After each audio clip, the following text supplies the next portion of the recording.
सभी देखने वालों को मेरा नमस्कार। मैं तुषार सिंह। आज हम लोग राम पथ वन गमन मार्ग की ओर बढ़ रहे हैं। हमारा ये दूसरा पड़ाव है चित्रकूट की ओर, और हम लोग बीच रास्ते में हैं इस वक्त जसरा में। और यहाँ से ये देखिए इलाहाबाद के लिए, प्रयागराज के लिए भी है, सीधे ये रीवा रोड के लिए है, हाईवे ऊपर बना हुआ है। लेकिन हम लोग यहाँ से फिर से जसरा क्रॉसिंग करते हुए चित्रकूट की ओर जा रहे हैं। चित्रकूट क्यों खास है इसका डिटेल बता देंगे। सबसे पहले हम लोग जाएंगे यहाँ पर चित्रकूट का मुख्य जिसको कहा जाता है वाल्मीकि आश्रम, वहाँ पर जाएंगे।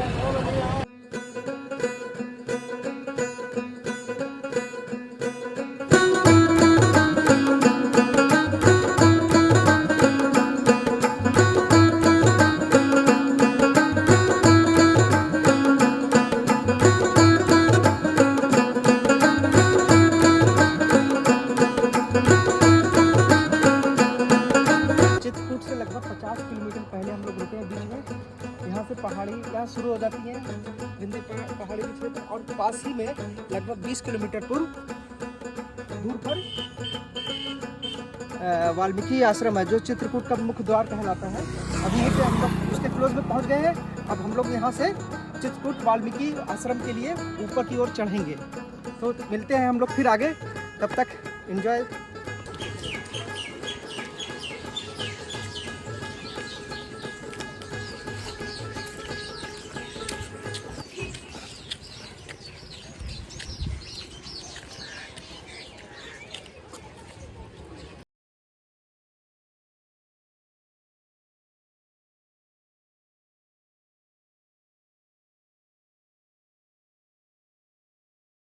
रामनगर का एरिया है, चित्रकूट के एरिया के बीच में आता है। यहाँ पर ये देखिए सरोवर बना है, ये प्राचीन सरोवर ही है। राम पथ गमन मार्ग के बीच का ही एक एरिया है।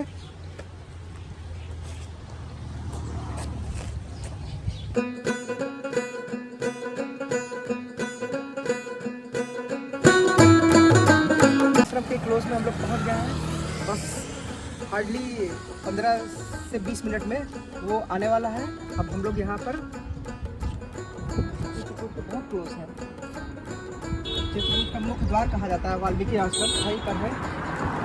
यहाँ पर वाल्मीकि ऋषि ने भगवान श्री राम को 14 निवास स्थान बताए थे जहाँ पर वह निवास कर सकते हैं। चित्रकूट तो एक सांसारिक रूप से उनका निवास स्थान है, लेकिन वह जो रामचरितमानस में जिसका वर्णन है, वाल्मीकि ऋषि ने जो बताया था निवास स्थान, उसका वर्णन भी हम लोग धीरे धीरे अपने इस जर्नी के दौरान श्री राम वन पथ गमन मार्ग के दौरान इन सब का हम लोग चर्चा करेंगे।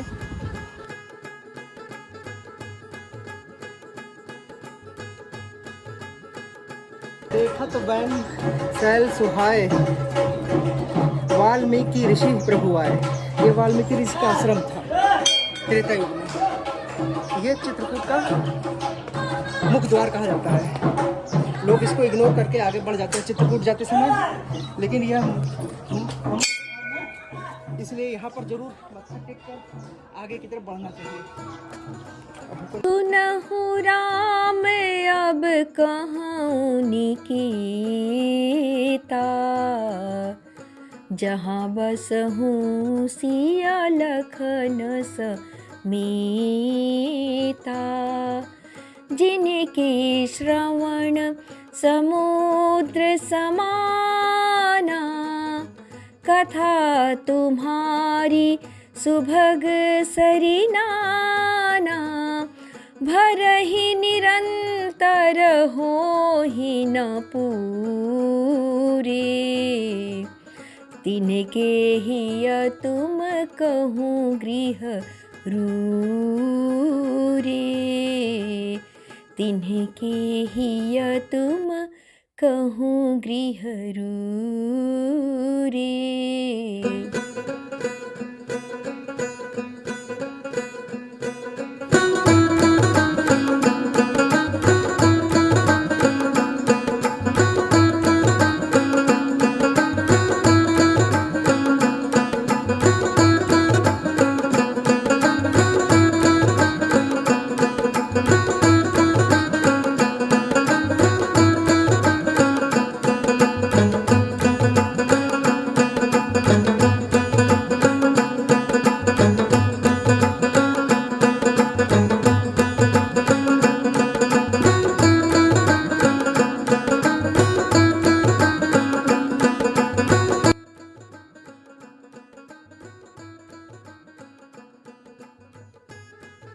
सरसैल सुहाए वाल्मीकि आश्रम प्रभु आए। ये वाल्मीकि आश्रम का पूरा है, देख लीजिए। ये इस तरह से मार्ग थे वाल्मीकि आश्रम के।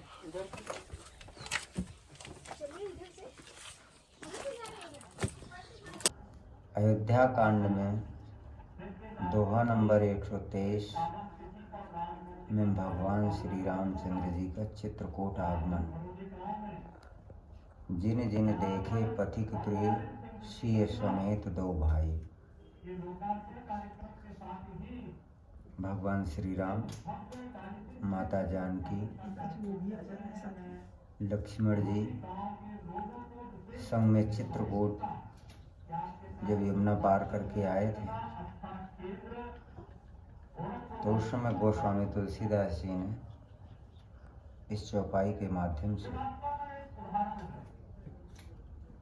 भगवान श्री रामचंद्र जी के चित्रकूट आगमन का उल्लेख किया है।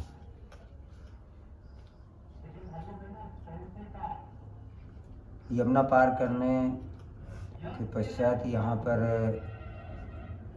मऊ पड़ता है। मऊ के पास में एक ऋषियन है, एक पर्वत है ऋषियन, जहाँ पर ऋषि मुनियों ने भी पहले तप किया है और वहीं से भगवान श्री राम यमुना पार करके चित्रकूट आए थे।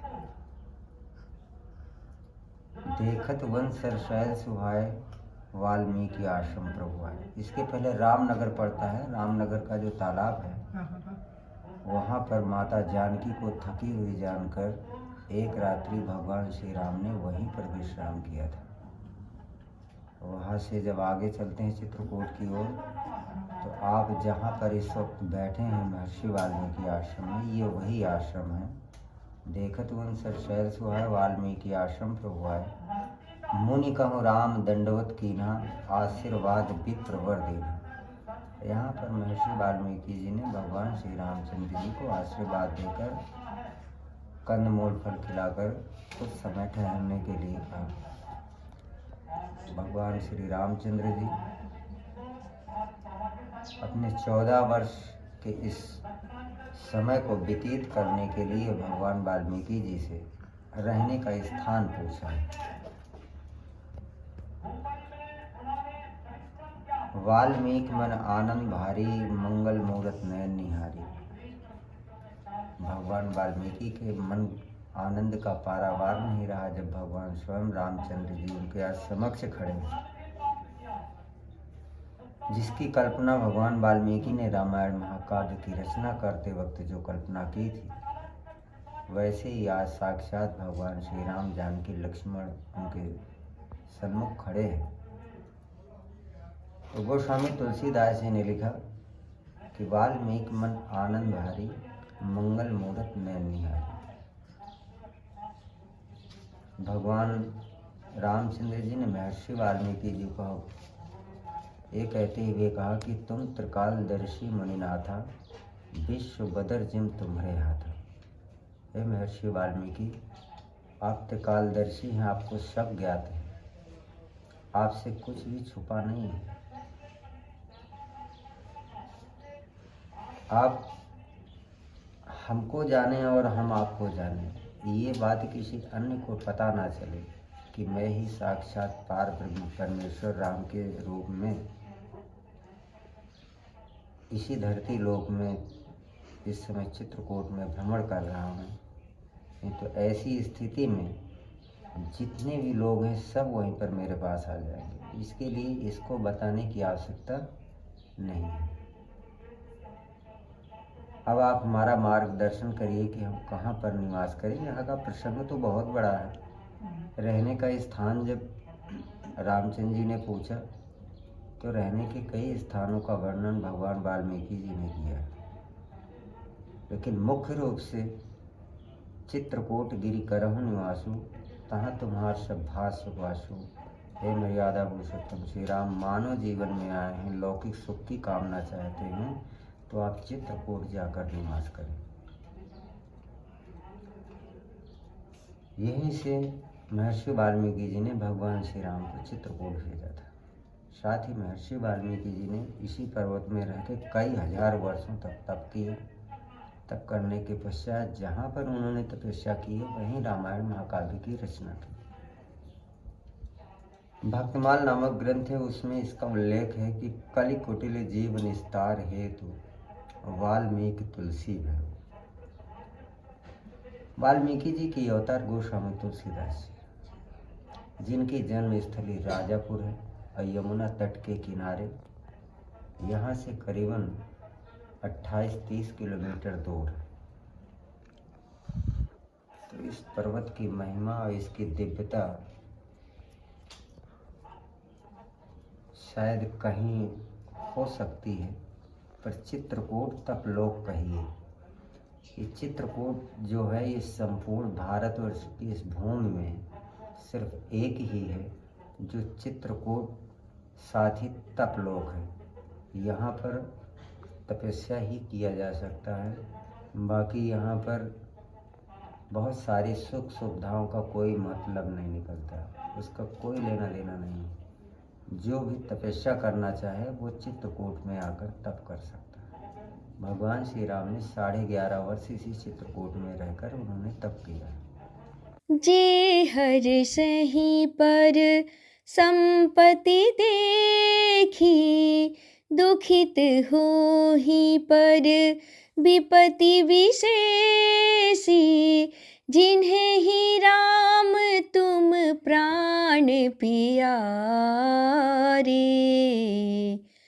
तिनके मन शुभ सदन तुम्हारे, तिनके मन शुभ सदन तुम्हारे।